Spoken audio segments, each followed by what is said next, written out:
तो आज का हमारा जो भी है बीपीएससी 102 उसका हम कोर्स देखेंगे। तो चलिए शुरू करते हैं बिना देरी का। और हाँ, मैं बताऊंगी कि यहाँ पे मैंने पूरे ब्लॉक का जितना यूनिट है, यूनिट के बारे में पूरा ओवरव्यू दी हूँ, ताकि इससे रिलेटेड कुछ भी क्वेश्चन आए तो हम एग्जाम में कर सकते हैं। आप एक बार संचित होकर देखिएगा, काफ़ी हेल्पफुल रहेगा।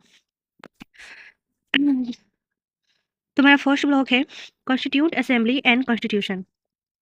इसमें है यूनिट से 1 से लेकर यूनिट 6 तक ले, जो कि मैंने कंप्लीट कर दिया है।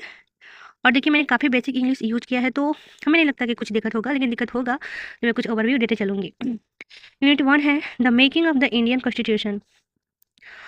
इसका आंसर हम करेंगे the Indian constitution was made by the constitute assembly which was form in 1946 under the cabinet mission plan. यानी कि जो भी हमारा कॉन्स्टिट्यूशन बना था वो 1946 कैबिनेट मिशन के प्लान के अंडर बना था। The main aim of the constitute assembly was to frame a constitution for independent India. इसका एम था कि हम का मतलब जो भी हमारा अपना संविधान बना रहे हैं तो एक स्वतंत्र भारत के लिए बनाए। ठीक है, 1 second and start from here. Initially, the assembly had 389 members, but after the partition of India, the number was reduced to 299 members. हम सब जानते हैं कि जब संविधान हमारा बन रहा था तब 389 मेंबर्स थे, लेकिन जब पाकिस्तान इंडिया पार्टीशन हो गया तो 299 मेंबर्स हो गए। Sorry. The assembly took 2 years, 11 months, and 18 days to complete the constitution. During this period, several debates and discussion were held on social, political, or an economic issue. Dr. B.R. Ambedkar was the chairman of the drafting committee. He played a key role in shaping the constitution. The constitution was adopted on 26 November 1949 and came into force on 26 January 1950. The Indian constitution is one of the longest written constitution in the world. It borrowed many features from other countries such as parliamentary system from the UK, fundamental rights from the USA, directive principle from Ireland. That means जो हमारा DPSP है part 4 में वही Ireland से लिया गया है। This shows that the constitution was prepared carefully to suit Indian condition. Important article and its use. Article 368 बताता है power of parliament to amend the constitution, यानी कि 368 बताता है कि पार्लियामेंट की ये पावर है कि वो कॉन्स्टिट्यूशन को अमेंड कर सकती है। इसका यूज है the article explain how to constitution can be amended. It is important because society change with the time and the constitution must also change to meet new needs. ये सही बात है। And article 395 repeal of old laws के बारे में बताता है। इसका यूज देखेंगे the article repeal the government of India act 1935 showing that India became fully independent with its own constitution. जैसे कि हमको पता है ना कि हमारे संविधान में मैक्सिमम चीजें 1935 से लिया गया है, तो वही बता रहे हैं, इसका रिवील हम लोग कर चुके हैं। Example the inclusion of reservation policy shows how the constitution was frame to remove social inequality. Okay, and unit second है philosophical premises of the constitution. यानी कि जो भी मतलब जितने सारे फिलोसफिकल इंसान थे उनका जो भी था प्रेमिसेस, उनका मतलब कॉन्स्टिट्यूशन में क्या रोल था। तो the Indian constitution is based on strong philosophical values. These values guide the function of the state and the behaviour of citizens. The main ideas are justice, liberty, equality and fraternity. The Constitution believes that all individuals are equal and diverse dignity. It also focuses on social justice, especially for weaker sections like women, scheduled caste, and scheduled tribes. Indian philosophy combines individual freedom with social responsibility. That is why both fundamental rights and directive principles are included. Important article and their use. Article 14 says right to equality and use the article ensure that all citizens are equal before law. No one is above the law. Article 29 says right to life and personal liberty. Use है it's protect the life, dignity and personal freedom of every individual. It is the heart of human rights in India. Example, right to live with dignity includes clean environment and education. Unit third सोच third हमारा topic था the preamble. Preamble के बारे में हम सब जानते हैं, लेकिन थोड़ा सा ओवरव्यू है कि कैसे लिख सकते हैं। The preamble is the introduction to the Indian constitution. ये इंट्रोडक्शन देता है इंडियन कॉन्स्टिट्यूशन के बारे में and reflect its spirit. It declared India as a sovereign and socialist, secular and democratic republic. The preamble promises justice, that means social, economics and political. Liberty, that means thought, expression and belief. Equality, that means status and opportunity. Fraternity, that means unity and integrity of the nation. Though the preamble is not enforceable in court, it plays an important role in interpreting the constitution. मतलब कि ये बताता है कि हम इसको enforce court में नहीं कर सकते हैं। Constitution related case and uses, जैसे कि हम लोग जानते हैं ना केशवानंद भारती केस 1973 में आया था। आई थिंक ये केरला का था, जो कि काफ़ी दिन तक चला था। मंदिर के बारे में कुछ था ऐसे लैंड के बारे में। तो इसके आप कुछ भी आपको याद होगा तो उसको बारे में भी कुछ इंक्लूड कर सकते हैं कि इसके काफ़ी केस चला था, इसमें सबसे ज़्यादा क्या बोलते हैं बेंच बैठे थे। तो अब देखते हैं इसका use. The supreme court declare that preamble is the part of the constitution and basic structure can not be destroy, मतलब सुप्रीम कोर्ट कहता है कि बेसिक स्ट्रक्चर को हम क्या बोलते हैं, उसको डिस्ट्रॉय नहीं कर सकते हैं, लेकिन हाँ मतलब कुछ कुछ चीज़ें हम लोग उसमें चेंज कर सकते हैं। प्रीएम्बल क्या हो सकता है, पार्ट है हमारा। Example, secularism is the preamble ensure equal respect to all religions. Unit 4 देखेंगे, fundamental rights. Long answer, fundamental rights are basic human rights granted और टू ऑल सिटीजन्स, ये सब जानते हैं ना। They protected individual from the misuse of power by the state and ensure freedom and equality. These rights are justiciable, meaning a citizen can go to court if these rights are violated. मतलब कि जो भी हमारा fundamental rights होता है तो उसको कोई भी स्टेट मतलब बर्बाद पावर को मतलब मिसयूज नहीं कर सकता है। स्टेट मतलब ये हमारा स्टेट नहीं होता है, स्टेट मतलब जैसे कि कोई आईएएस अधिकारी हुआ, आईपीएस हुआ, डिप्टी कलेक्टर, मतलब कुछ भी हो, लो लेवल का कोई भी हो, आपका वो फंडामेंटल राइट्स को डिस्ट्रॉय नहीं कर सकता है, वायलेटेड नहीं कर सकता है। अगर करता है तो आप सीधे कोर्ट में जा सकते हैं, ठीक है, आर्टिकल 32 के तहत।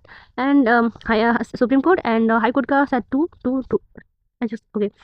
आर्टिकल 14 देखिए, उसने कोई इंक्लूड नहीं किया है। Equality before law use ensure no discrimination and equal treatment. Article 19 6 fundamental freedom use है freedom of speech, movement, profession etc. Article 21 बताता है राइट टू लाइफ, इसका यूज है protect life, dignity, privacy and education. Article 25 freedom of religion use gives freedom to follow, practice and preach any religions. Example, right to education, Article 21A helps children get free education. Unit 5, Directive Principle of State Policy, that means DPSP.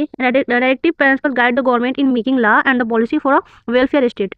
They aim at reducing equality and ensuring social and economic justice. So, DPSPs are not enforceable by court. मतलब कि हम fundamental rights के लिए court में जा सकते हैं, लेकिन DPSP अगर कोई भी डिस्ट्रॉय करता है तो उसके लिए हम कोर्ट नहीं जा सकते हैं, क्योंकि इसका जो भी मतलब मेंटेनेंस होता है सिर्फ गवर्नमेंट के हाथ में होता है।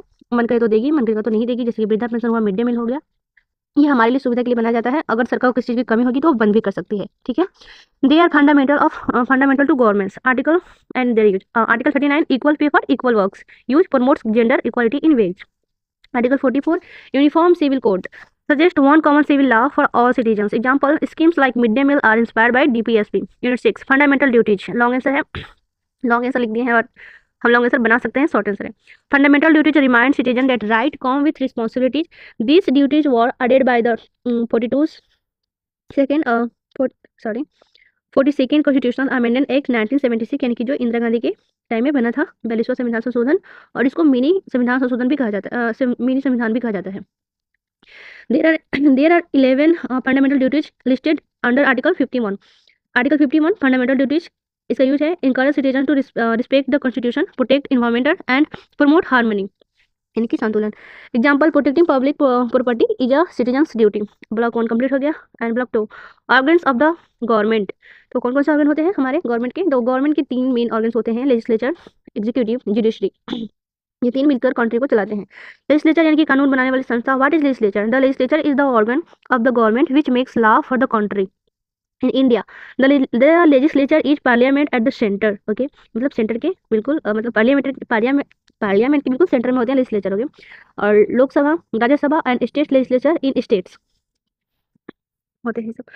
Function of legislature makes law, मतलब कि लेजिस्लेचर के क्या कार्य है? तो लॉ बनाती है, makes law, amend the constitution, संशोधन करती है, कंट्रोल द एग्जीक्यूटिव जो कार्यकारी है, जो इंप्लीमेंट करते हैं उसको कंट्रोल करती है, approves budget, represents peoples. Article related to legislature, Article 79 so constitution of parliament, and 80 Rajya Sabha, 81 Lok Sabha.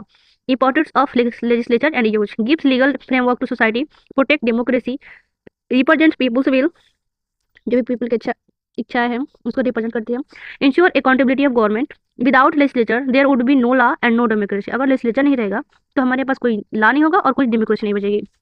देखेंगे एग्जीक्यूटिव, जिसको बोलते हैं कानून लागू करने वाली संस्था। What is executive? The executive is the organ of government which implement and enforce law made by the legislature. Type of executive in India, हमारे पास कितने सारे इंडिया में कितने एग्जीक्यूटिव पावर्स हैं? तो पॉलिटिकल एग्जीक्यूटिव होते हैं, प्रेसिडेंट को भी कहा जाता है, प्राइम मिनिस्टर को भी कर सकते हैं, काउंसिल ऑफ मिनिस्टर कर सकते हैं, परमानेंट एग्जीक्यूटिव होते हैं, civil servant that means IAS, IPS that so on, इसको भी कर सकते हैं। इनके फंक्शन क्या होते हैं एग्जीक्यूटिव का? इंप्लीमेंट लॉ, रन्स एडमिनिस्ट्रेटर को चलाने का काम करते हैं, maintain law and order, makes policy, conduct foreigner, और ये फॉरेनर रिलेशन को भी कंडक्ट करके रखते हैं। Article related to executive, article 74 council of minister, article 75 prime minister is also executive, article 77 conduct of government business, use and importance of executive, convert law into action, यानी कि जो भी law बनाते हैं हमारे लेजिस्लेचर उनको इंप्लीमेंट करने का काम कौन करते हैं एक्शन में? Executive. Maintains internal security, provide government and ensure development. Without executive law would remain only on paper. अगर एग्जीक्यूटिव नहीं रहेगा तो जो भी हमारे लेजिस्लेचर लॉ बनाते हैं उसे पेपर में रह जाएगा, कोई इंप्लीमेंट नहीं करेगा, कोई उसका फायदा नहीं रहेगा। अब देखेंगे जुडिशरी यानी कि जो न्याय देने वाली संस्था होती है। तो what is judiciary? The judiciary is the organ of government which interrupt law and delivers justice, जो हमको जस्टिस दिलाते हैं। Structure of judiciary in India, supreme court, फिर हाई कोर्ट, फिर सब ऑर्डिनेट कोर्ट्स, ठीक है। फंक्शन ऑफ जुडिशरी मतलब क्या कार्य है? Interprets constitution, protect fundamental rights, settles dispute, checks misuse of power, maintains rule of law. Article related to judiciary, article 124 supreme court, article 226 high court, article 32 right to constitutional remedy. यही बोला था मैंने कि जो 32 है मतलब राइट, जैसे कि फंडामेंटल जो भी हमारा राइट्स होता है उसको कोई हनन करेगा तो हम 32 की तरह के तहत सुप्रीम कोर्ट जा सकते हैं और हाई कोर्ट में 226 के तहत जा सकते हैं। Use importance of judiciary, protect citizens right, ensure justice and equality, maintains constitutional supremacy, controls legislature and executive. Without judiciary there would be injustice and misuse of power. सारे अगर जुडिशरी नहीं रहेगा ना तो जो भी हमारा लेजिस्लेचर लॉ बनाएगी और जो भी एग्जीक्यूटिव इंप्लीमेंट करेगी उसका कोई मतलब अच्छा बुरा दिखने वाला नहीं रहेगा, वो लोग कुछ भी करेगा। Separation of power very important है। The constitution follow separation of power, ठीक है। ये भी जरूरी भी है कि हर किसी को पावर मतलब सौंप दिया जाए अलग अलग। तो लेजिस्लेचर यही होता है कि मेक्स लॉ, एग्जीक्यूटिव ये होता है implements law, and judiciary interrupts law. Use prevent concentration of power, ensure checks and balance, strengthens democracy। Thank God. And block 3 बच गया लास्ट, ये है फेडरलिज्म एंड डिसेंट्रलाइजेशन, यानी कि कोई भी चीज़ होती है ना उसको डिसेंट्रलाइज करना काफ़ी जरूरी होता है ताकि हमारा जो भी कार्य है सुचारू रूप से चल सके। और हमको पता है कि इंडिया क्या है, फेडरलिज्म और decentralisation. This block explains how power is divided and shared in India between, okay, जैसे कि सेंट्रल हो गया एंड स्टेट हो गया, union, state and local government, सबको मतलब थोड़ा थोड़ा कम दिया गया है ताकि काम अच्छे से चले। रीड 10 है division of powers. So what is division of powers? Division of power means distribution of powers between, क्या होता है? डिस्ट्रीब्यूशन होता है पावर्स का between the central government and state governments. India follow a federal system, so powers are divided. Federal system कर दी है मतलब कानून में, तो क्या होता है पावर को डिवाइड करना ही है। 3 list in Indian constitution given under article 246 and 7 schedule में दिया गया है कि कैसे कैसे पावर को डिवाइड किया गया है।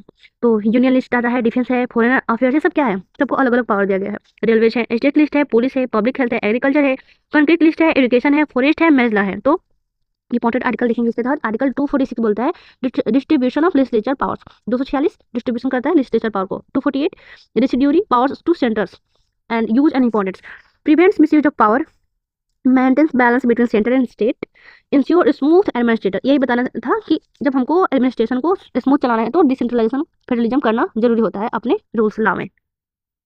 Without division of power federalism can not work, अगर हम डिवीजन नहीं करेंगे तो फेडरलिज्म काम ही नहीं करेगा। यूनिट 11 है इमरजेंसी प्रोविजंस। ये हम सब जानते हैं कि हमारे पास इमरजेंसी इंडिया में 3 तरह है, 352 एंड 356 एंड 360। 352 क्या बोलता है, चल देखते हैं। National emergency, type of emergency, national emergency article 352, war, external aggression, armed rebellion. State emergency ये क्या बताता है, मतलब सॉरी इतना ही हो गया। 352 बोलता है नेशनल इमरजेंसी। अब आएंगे हम स्टेट इमरजेंसी यानी कि प्रेसिडेंट रूल यानी कि आर्टिकल 356। ये क्या बताता है, ये failure of constitution masonry in state, तो हम 356 लागू कर सकते हैं। फाइनेंशियल इमरजेंसी 360 ये बताता है फाइनेंशियल इंस्टेबिलिटी, अगर हमारे पास कुछ ही पैसे की दिक्कत होगी तो हम नहीं, गवर्नमेंट 360 लगा सकती है। Use importance, protect unity of the nation, maintenance constitution order, helps in crisis management. Emergency provisions are used only in extreme situation. ये बात सही है ना कि जब भी हम एक्सट्रीम सिचुएशन में रहेंगे तभी जाके गवर्नमेंट कुछ एक्शन लेगी। यूनिट 12 है 5th एंड 6th शेड्यूल के बारे में बताया गया है कि 5th शेड्यूल क्या होता है, deals with administration of schedule areas and schedule tribes most states. 6th schedule बताता है deals with tribals area of north east. 6 बताता है नॉर्थ ईस्ट के ट्राइबल्स के बारे में, और 5th बताता है सारे जगह के शेड्यूल कास्ट और शेड्यूल एरियाज और शेड्यूल ट्राइब्स के बारे में। नॉर्थ ईस्ट में आप सभी जानते क्या जाते हैं, असम, मेघालय, त्रिपुरा, मिजोरम, ये मेन है। इंपॉर्टेंट आर्टिकल 244 बोलता है administration of schedule areas. Article 275 बोलता है grants for tribal welfare. Use and importance, protect tribal culture, ensure self governance and prevents exploitation. These schedules promote inclusive development. Unit 13 है local self governments. What is local self governments? So local self government means government at village, town and city level. Types क्या होते हैं, पंचायत राज that means rural में, municipalities होते हैं urban में, and important constitutional amendment है ये सब जानते हैं। 73 यानी कि 73वां संविधान संशोधन जो होता है 1992 में, वो पंचायत से रिलेटेड है। एंड 74 अमेंडमेंट एक्ट 1992 वो म्यूनसिपैलिटीज यानी कि अर्बन एरिया से संबंधित है। पहले हमारा गाँव आता है यानी कि पंचायत, फिर आता है 74 का अर्बन यानी कि सिटी। इम्पोर्टेंट आर्टिकल्स 243 पंचायत से, एंड आर्टिकल 243 पी से 243 जी जेड जी म्यूनसिपैलिटीज है। पंचायत 243 सिंपल खत्म, और म्यूनसिपैलिटीज में आता है 243 से ही, मतलब पी से लेकर जेड जी तक। यूज एंड इंपॉर्टेंस, अगर आप आर्टिकल थोड़ा थोड़ा पढ़ेंगे तो आप वो कुछ कुछ करके लिख सकते हैं। स्ट्रेंथन डेमोक्रेसी, मतलब क्या करता है ये इसका यूज़, तो डेमोक्रेसी में शक्ति लाता है। Encourage people participation and brings governments closer to people. Local self government is the foundation of the democracy. सबको पता है कि जो मतलब जो लोकल सेल्फ गवर्नमेंट होता है वो डेमोक्रेसी का फाउंडेशन होता है, आई थिंक। एंड तो थैंक्स यहाँ तक बनने के लिए। अगर आपको पीडीएफ चाहिए तो मैसेज करिए, क्योंकि आज ही मुझे पता है सर इसका एग्जाम है। मुझसे जितना हुआ उतना मैंने किया, और कोई भी दिक्कत आए तो कमेंट करिएगा। Till then bye.